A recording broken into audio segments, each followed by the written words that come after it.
ومنها صدقة الفطر فقد قال رسول الله صلى الله عليه وسلم فقد قال عليه الصلاة والسلام صوم من بر أو قمح عن اثنين صغير أو كبير حر أو عبد ذكر أو أنثى الحديث সদগায়ে ফিতর দেওয়া রাসূলুল্লাহ সাল্লাল্লাহু আলাইহি ওয়াসাল্লাম ইরশাদ করেছেন, ছোট বড় গোলাম আজাদ পুরুষ স্ত্রী প্রত্যেক 2 জনের পক্ষ হতে এক সা পরিমাণ গম অথবা আটা সদগায়ে ফিতর দিতে হবে। সদকাতুল ফিতর নিয়ে অনেক আলোচনা। আসলে সদকাতুল ফিতর এটি আদায় আমাদের করতে হবে। রাসূলুল্লাহ সাল্লাল্লাহু আলাইহি সাল্লাম থেকে আরো হাদিস রয়েছে সদকাতুল ফিতর সম্পর্কে। হযরত আব্দুল্লাহ ইবনে উমর রাদিয়াল্লাহু আনহু বর্ণনা করেছেন, রাসূলুল্লাহ সাল্লাল্লাহু আলাইহি সাল্লাম সদকায়ে ফিতর এক সা খেজুর অথবা এক সা জব নির্ধারণ করিয়াছেন। ইহা ঈদের নামাজে যাওয়ার পূর্বে আদায়ের হুকুম রয়েছে। এরকমভাবে অনেক হাদিস রয়েছে সদকাতুল ফিতরের।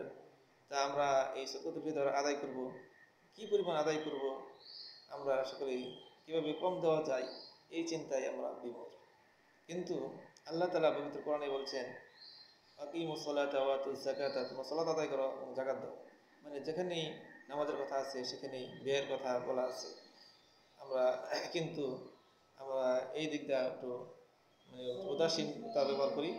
কিন্তু রাসূলুল্লাহ সাল্লাল্লাহু আলাইহি ওয়াসাল্লাম বলছেন, তোমরা সদকাতুল ফিতর আদায় করতে পারো গম, আটা, জব, খেজুর, কিশমিশ বা পনির মাধ্যমে। কিন্তু আমরা এখন বলি যে সর্বনিম্ন যে নির্ধারণ করা হয় এটির প্রতি আমরা সকলে আগ্রহ। কেউ কিন্তু বলে না যে সর্বোচ্চ বা মধ্যম প্রকৃতিতে আমরা সদকাতুল ফিতর আদায় করব। এই পর্যন্ত যত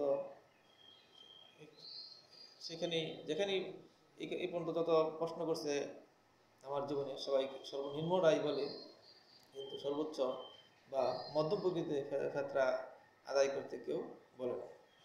আসলে তো আমাদের এমন হওয়ার কথা ছিল না।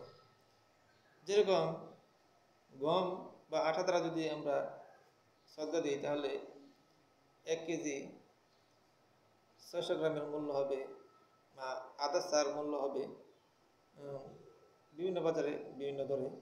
কিন্তু ইসলামিক ফাউন্ডেশন তারা 70 টাকা দরে 115 টাকা নির্ধারণ করছে। এটিও কিন্তু আমরা দিতে অনীহা প্রকাশ করি, কারণ এর সাথে কমে দেওয়া যাবে কিনা।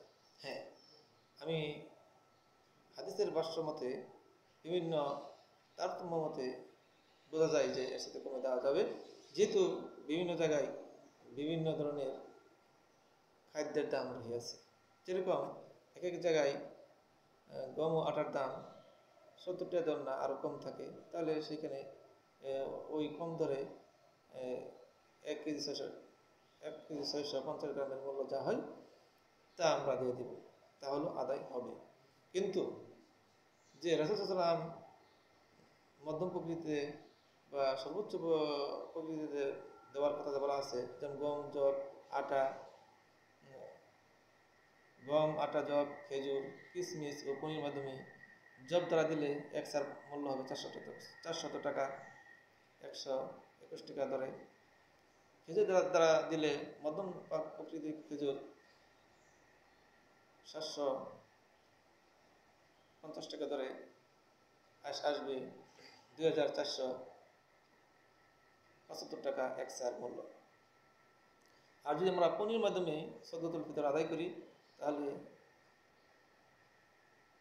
এক সার মূল্য আসবে 2970 টাকা।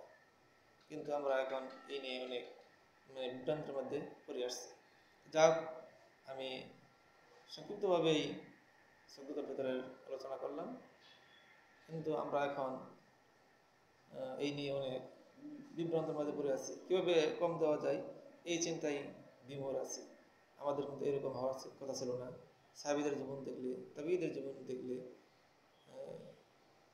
নবী রাসূলদের জীবনী দেখলে দেখা যায় তারা কীরকম ত্যাগ স্বীকার করিয়াছে দিন ধর্মের জন্য, ইসলামের জন্য, কীভাবে ব্যয় করছে? তারা দুই হাতে ব্যয় করছে। রাসূল সাল্লাল্লাহু আলাইহি ওয়াসাল্লাম বলছেন, যে ব্যক্তি যে দুই হাতে ব্যয় করবে তার এরকম দুই হাতেই তার কাছে আসবে, অনেক দিক থেকেই আসবে। আর যে হিসাব করে ব্যয় করবে, মানুষকে দিবে, সন্তানের জন্য, পরিবারের জন্য ব্যয় করবে, তাহলে তার এরকম হিসাব করেই তার কাছে অর্থ সম্পদ আসবে। তো সেজন্য আমরা চেষ্টা করবো যে আমরা মানে বেশি করে দান শ্রদ্ধা করার জন্য, আমাদের যে যাদের উপর জাকাত খরচ, নেশাব পরিমাণ সম্পদের মালিক, তারা আমরা জাকাত দিব। আর আর আমরা সদকাতুল ফিতর আমরা সকলের পক্ষ থেকে আদায় করব। আর এটি দিব আমরা গরিব, মিসকিন, ইতিম, প্রতিবন্ধী, বিধবা, অসহায় ব্যক্তিদেরকে। এটি দ্বারা আমরা অনেকে বলি যে মসজিদে দিয়ে দিই, মাদ্রাসায় দিয়ে দিই। তা মসজিদ নির্মাণে, মাদ্রাসা নির্মাণে দিলে এটা সদকাতুল ফিতর আদায় হবে না, জাকাতও আদায় হবে না।